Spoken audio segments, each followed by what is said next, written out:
Olá pessoal, nós estamos aqui para mais um vídeo aqui, na verdade o último conteúdo, né? Que nós vamos registrar em vídeo da nossa disciplina de economia de empresas. Hoje a gente vai falar então de dois itens relacionados às estratégias de acumulação das grandes empresas do capitalismo contemporâneo, e são dois itens referenciais, né? Os custos de transação e os conflitos de agência. Para a gente entender esses dois elementos, eles na verdade fazem a gente entender essa transição, né, daquele modelo de empresa, da grande empresa chandleriana, para o novo modelo para a produção em rede, que surge aqui já a partir dos anos 80, no capitalismo central, a partir dos anos 90 e 2000, na periferia. Né? Então, nós vamos, a gente usa aqui como antecedente, né, a compreensão que a gente já formou juntos de que a crise de sobreacumulação, que foi sugerida lá pelo Steindl, né, na forma da maturidade, estagnação da grande corporação dos Estados Unidos, ela realmente se concretiza, né, em meados dos anos 60. Então, aquelas limitações que o Steindl apontou da tendência de longo prazo das empresas terem dificuldade de realizar novos investimentos lucrativos, né, de poder reinvestir seus lucros para ampliar a sua, o tamanho da firma e, com isso, né, naquela lógica daquela empresa que retinha e reinvestia, né, continuar crescendo no processo de acumulação ampliada, aumentando sua participação de mercado, ganhando poder de mercado, esse modelo, na verdade, ele entra em xeque. Né? Essa própria grande firma chandleriana entra em xeque e passa no momento em que ela começa a enfrentar a forte concorrência das empresas renovadas, né, da Europa e do Japão. Né? Em meados dos anos 60 já tinha se concluído o processo de reconstrução na Europa e no Japão, e as grandes empresas desses países começam a realmente um grande processo de concorrência com as empresas dos Estados Unidos. Bom, a teoria econômica, né, por meio da economia industrial, a economia de empresas, ela passa então, né, seguindo a sua vocação, né, de campo de estudo empírico, passa a observar então as transformações, né, que essa disputa intercapitalista desencadeia. Então, para a gente compreender as estratégias de acumulação das grandes empresas nesse capitalismo contemporâneo, é necessário que a gente entenda referencialmente esses dois elementos, a teoria do custo de transação e a teoria da agência, voltada para essa transição, para esse período. Né? Bom, custo de transação tem a ver com o próprio aprofundamento da divisão técnica do trabalho. Né? Enquanto esse processo de divisão técnica do trabalho, de especialização, cada vez se aprofundou mais, desde lá do surgimento das primeiras empresas de tipo capitalista no século XVIII, né? A própria fábrica smithiana, né, a famosa fábrica de alfinetes, né, ela já era uma amostra, né, dos ganhos de produtividade que surgiam quando os processos eram verticalizados, né, e a produção se especializava, né, e substituindo aqueles arranjos de pulling out, né, que eram sistemas de manufatura onde as famílias produziam parte dos processos, né, daqueles produtos muito simples, né, nas suas próprias casas, e o capitalista, na verdade, ele fazia o gerenciamento de tudo isso. Quando isso entra na fábrica, a fábrica concentra, verticaliza e especializa esses processos. Né? Isso está lá nos primórdios da Revolução Industrial. Né? O custo, então, de transação são esses custos de organizar o funcionamento do sistema econômico. Né? Isso foi estabelecido pelo Williamson, né, um economista já mais contemporâneo, que ganhou o prêmio chamado Prêmio Nobel de Economia em 2009, né, e ele diz, né, que os custos de transação são os custos para organizar o funcionamento do sistema econômico, dada uma divisão do trabalho.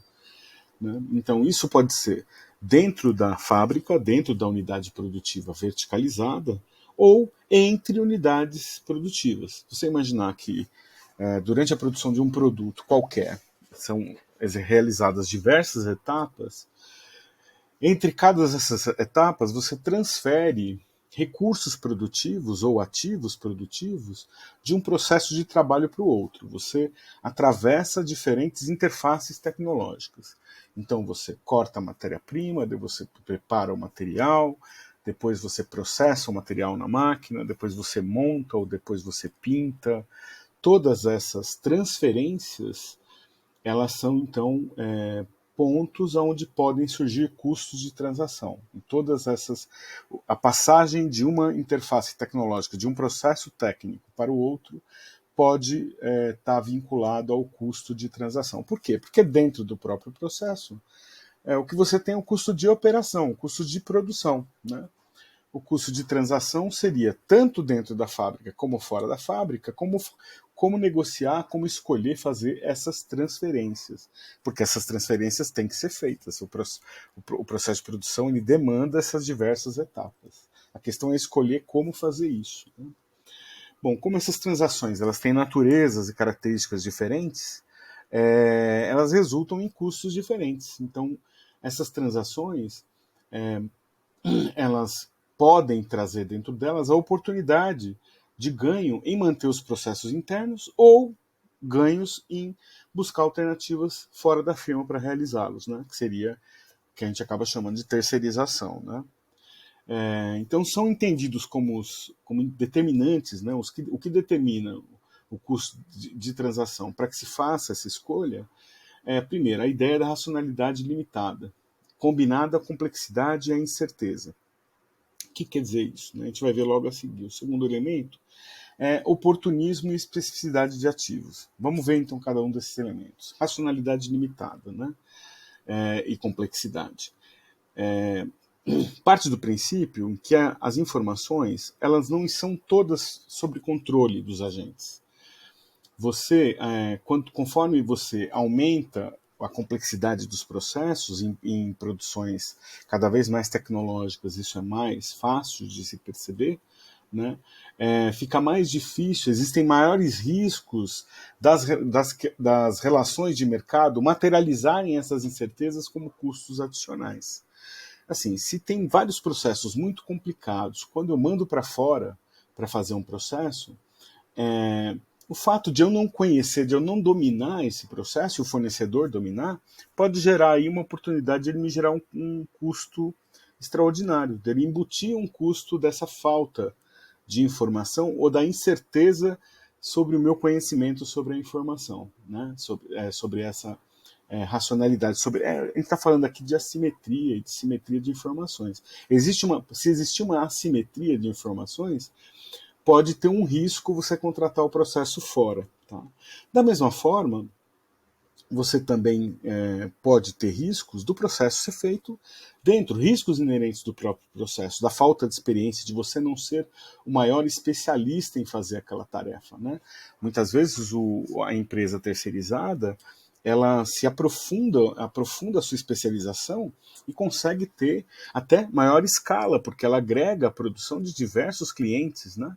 Então, quando ela, por exemplo, uma empresa de pintura, né, que pinta peças industriais, por exemplo, ela pode dominar o processo de pintura de uma forma muito mais eficiente do que você dominaria na sua empresa apenas com a escala de produção que a sua empresa tem.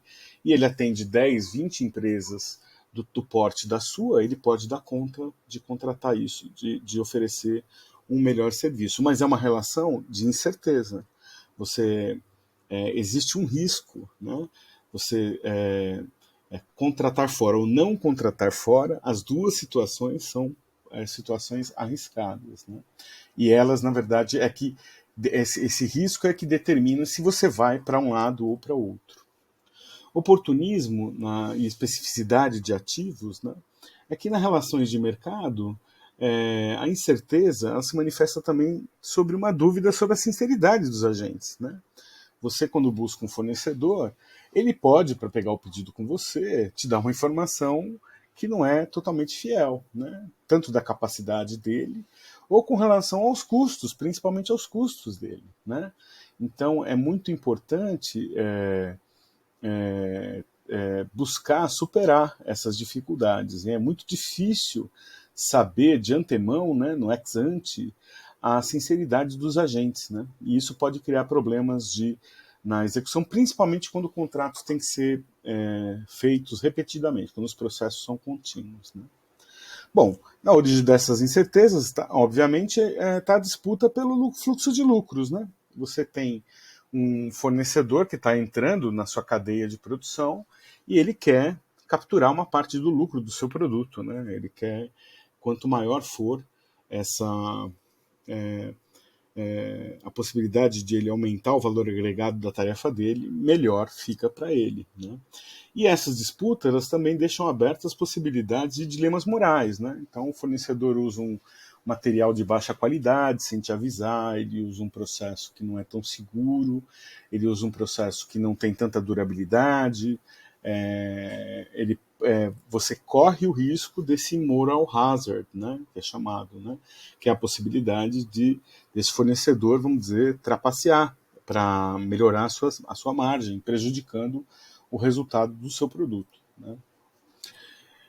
No caso de especificidade de ativos, também são relações de oportunismo, mas quando se configura uma interdependência em que um fornecedor domina a produção de um insumo, porque ele se especializou, porque ele dominou essa técnica, e só ele produz esse insumo, e esse insumo só serve para uma empresa. Então cria ali uma relação muito complicada de gerir, né?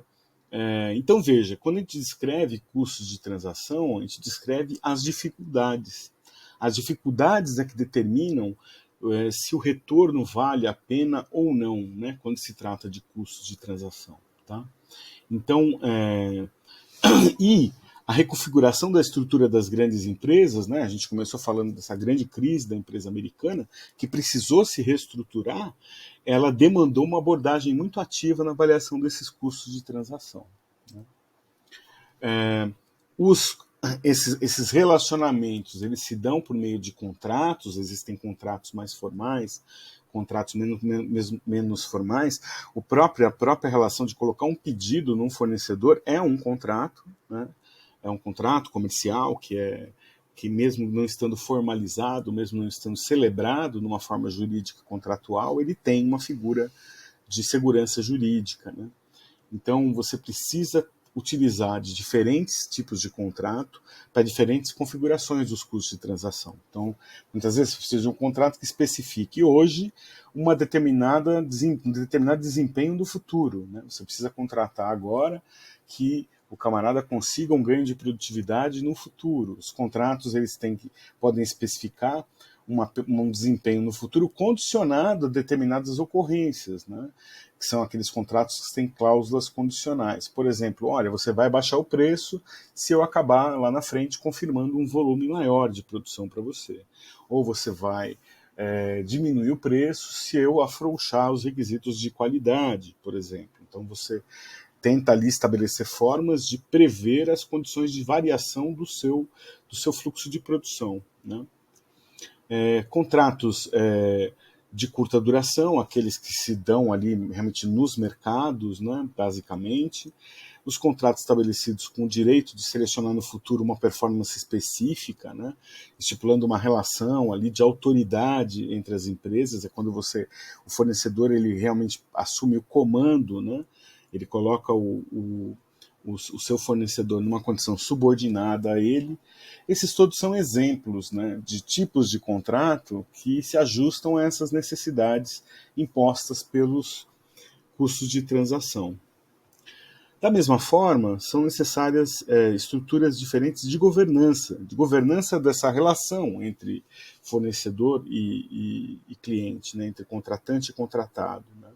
A governança pelo mercado é quando normalmente você compra itens que não são específicos, que não precisam estabelecer uma relação sustentável entre as partes, né? Que basta consultar ali, esse preço está bom, essa qualidade está boa, a gente pode fazer a governança da relação com os fornecedores simplesmente por relações de mercado. Você pode pedir uma governança trilateral, quando você estabelece um contrato previamente entre você e a outra parte, estabelecendo já uma parte de arbitragem, muitas vezes a própria justiça, né? Muito comum os contratos eles descreverem em que fórum que se trata eventuais divergências, né?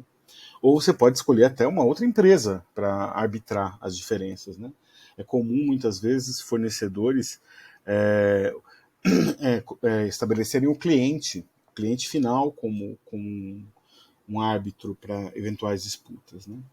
Governança específica de transação é quando os ativos são muito específicos, quando você tem que fazer ali, você está trabalhando com uma empresa, por exemplo, que é extremamente tecnológica, que domina um processo que só ela conhece, e você depende disso, mas por outro lado ela também não tem uma grande base de clientes, ela precisa fidelizar a relação com você, então você estabelece um contrato de relação que pode ser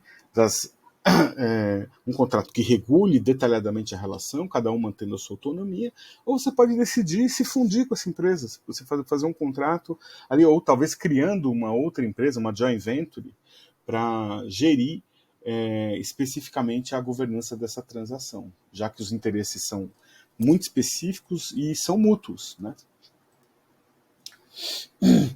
Então, a gente pode agora passar para o segundo tópico, né, dessa discussão, que é a teoria da agência. Essa mesma crise de produtividade e estagnação, que nós comentamos ali no comecinho do vídeo, ela estava relacionada a um processo de crescimento alimentado pelo intenso processo de acumulação interna, que resultou em empresas imensas. Então, essas grandes empresas que tinham estruturas muito grandes, elas se viram vulneráveis pelo seu próprio tamanho à competição das empresas da Europa, especialmente do Japão, que tinham estruturas mais ágeis e mais adaptáveis, e que avançava cada vez mais sobre os mercados das empresas dos Estados Unidos. Ambos esses elementos, eles colocam em xeque a estratégia do reter e reinvestir da grande firma chandeliana. Então, a função estratégica da firma não poderia mais ser apenas crescer e reinvestir seus lucros para crescer mais e ter mais poder de mercado, mais rentabilidade para continuar crescendo, né? O crescimento das firmas num contexto de estagnação não correspondia mais à expectativa de rentabilidade dos acionistas, porque essas firmas não encontravam mais oportunidades para continuar expandindo seu processo de acumulação. Tá? E a verticalização da empresa multidivisional, ela concentrava, além de carregar a empresa de custos de transação, ela concentrava poder total na direção sobre os destinos de investimento, né? Tanto do lucro como na gestão do caixa. Então, na verdade, tem uma disputa ali sobre o dinheiro. Essas empresas estão montadas em montanhas de dinheiro e se questiona, olha, se não está dando mais certo, se essa fórmula que esses tecnocratas operam, né, que comandam essas empresas, não dá mais certo, então por que a gente não revê tudo isso? Né? E surge, então, a partir dos anos 80 do século passado, um novo princípio de gestão, a maximização do valor da ação e retorno dos acionistas, que hoje parece até que é um mantra que sempre existiu, mas não, né? Tem 30, 40 anos aí. Isso, antes disso, reter e reinvestir era a tônica, né, da vida corporativa. Em 1999, a OCDE publicou um documento, os princípios da OCDE de governança corporativa, que enfatiza que as corporações devem ser geridas em primeiro lugar com vistas aos interesses dos acionistas. Isso é uma coisa bastante interessante, porque enquanto um órgão de promoção do desenvolvimento, ela na verdade procura direcionar o comportamento microeconômico das empresas, né? E ali é uma verdadeira bíblia, né, da maximização, uma receita ali, uma cartilha da reposição, né, da máxima de reter e reinvestir, substituir ela por diminuir e distribuir, né, adotando ali os princípios dessa ideologia da maximização do valor da ação e do retorno dos acionistas. Os teóricos da agência, esses economistas que se debruçam sobre essa crise, né, e veem ali uma oportunidade de, na verdade, reequacionar todo o sistema de estruturação de propriedade das firmas e de investimento, já dentro de uma lógica muito mais financiarizada, né, eles argumentam que os gestores empresariais não tinham nenhum mecanismo de mercado que os disciplinasse, que eles utilizavam, então, os recursos da empresa, que estavam ao seu controle, para uma alocação sobre seus próprios objetivos, que eram se tornar cada vez diretores e gerentes de empresas mais prestigiados, de empresas maiores, né? E que isso muitas vezes era contrário aos interesses dos acionistas, né? Essa disputa, então, ela se acirra e surge um novo agente nessa redistribuição do capital, na verdade, né? O capital está procurando formas de manter o seu processo de ampliação, de acumulação ampliada, né? Então surge esse novo agente, o investidor institucional, que reúne, que substitui as famílias, né, que atomizavam a propriedade das grandes firmas e passam, na verdade, a concentrar, trazendo dinheiro de fundos mútuos, fundos de pensões, companhias de seguro de vida e até dinheiro de empréstimos, né, fazendo ali operações alavancadas para tomar controle de empresas, né, e se cria ali então uma nova lógica a partir dessas tomadas, desses investidores institucionais que começam a comprar empresas que estavam passando por dificuldades, porque muitas empresas estavam em crise de produtividade. Então sai o lema reter e reinvestir e entra a ideia de diminuir e distribuir. Nós vamos entrar isso numa outra aula, nos detalhes sobre toda essa estratégia de diminuir e distribuir, mas o que nos cabe hoje aqui é a teoria da agência e entender, então, a maximização do valor da ação, né? Ela se torna o principal princípio de governança corporativa, se difunde a partir dos Estados Unidos. Novamente os Estados Unidos difundindo um padrão de desenvolvimento, um padrão de gestão, de governança de empresas por todo o mundo. Ela refletiu esse choque concorrencial sofrido pelas grandes empresas dos Estados Unidos, reposicionou a questão de agência nas empresas, reestruturou esse conflito entre a direção e os acionistas, na verdade colocou eles do mesmo lado, né? E o lucro, o dividendo e o valor da ação passam a ser os únicos elementos que medem o desempenho das corporações. Então não importa mais crescer, participação de mercado, nada disso. A questão é lucro, quanto paga de dividendo e o valor da ação. Isso traz dentro de si um mecanismo autorregulador, porque, primeiro, quanto menor o valor da ação, se você deixar o valor da ação da sua empresa cair, maior vai ser o risco de você sofrer uma tomada hostil. Então, isso incentiva os gestores a manter o valor das ações alto. Isso também produz um mecanismo de autoalimentação, que a remuneração dos gerentes e dos diretores passa a ser feita preferencialmente em ações. Então, na verdade, os gerentes, os executivos passam a ser acionistas, então eles acabam defendendo os mesmos interesses, né? E com os investidores ativos existe uma maior concentração da propriedade. Muitas vezes, nessas compras, os investidores eles fecham o capital da empresa, tornam a empresa uma empresa privada, uma empresa sem ações, né? Uma empresa limitada, para ter toda a liberdade de fazer todo o processo de alteração da gestão da empresa, para lá na frente vender as partes que interessam e relançar a empresa novamente no mercado num novo IPO com muito lucro, né? Passa a ser um negócio reciclar empresas, né? Interesses dos acionistas, então, ficam muito claros, dividendos e valorizações de ação, e os interesses executivos são os bônus de desempenho e as stock options, né? enquanto formas de remuneração. Os impactos, né, dessa ideia da maximização e valorização de ação e retorno dos acionistas é um menor crescimento econômico, que essa empresa ela não tem mais todo aquele efeito multiplicador do investimento, reduz a demanda agregada, né, o consumo, o investimento e o gasto público eles estão agora dentro de uma outra lógica, de uma lógica financeira, de uma lógica neoliberal. Existe um aumento da concentração de renda e de riqueza, porque os trabalhadores eles não aparecem nessa equação, enquanto no modelo da firma chandleriana, os trabalhadores eles aumentam o seu salário à medida em que aumenta o lucro da empresa. Aqui não. Aqui o salário é colocado quase como uma despesa, que tem que ser controlada ali o máximo possível e a empresa tem que ter a sua estrutura reduzida para cada vez mais ter menos custo fixo. Existe então um aumento do ganho dos acionistas. Essa é a ideia que esses teoristas da agência se prendem, né? Que a justiça social se dá aqui porque o trabalhador vai lá e vira acionista da empresa, né? E aí ele acaba recebendo uma parte desses rendimentos, que a gente sabe que, na verdade, em muitos lugares do mundo não é factível, né? E existe aí um forte crescimento da remuneração dos executivos, e isso consolida essa lógica como uma lógica predominante, porque, na verdade, ela cerca todos os flancos e fica ali uma lógica compacta que se sustenta no tempo e tem toda uma lógica interna bastante robusta nesse aspecto.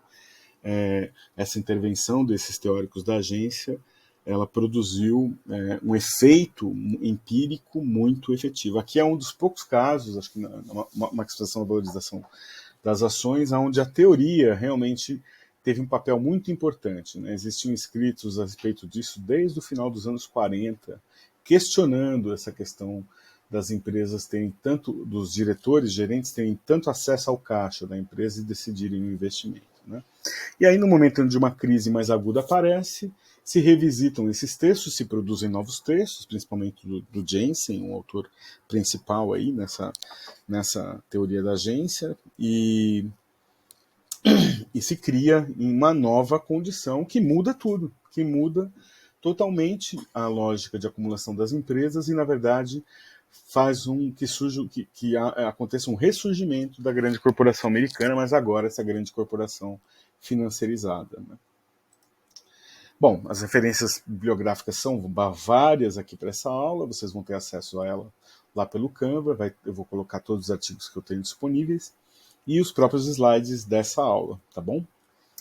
Eu agradeço aqui vocês por acompanharem e essa aula vai fazer parte, então, também da nossa avaliação final de curso, tá bom? Bom estudo para vocês.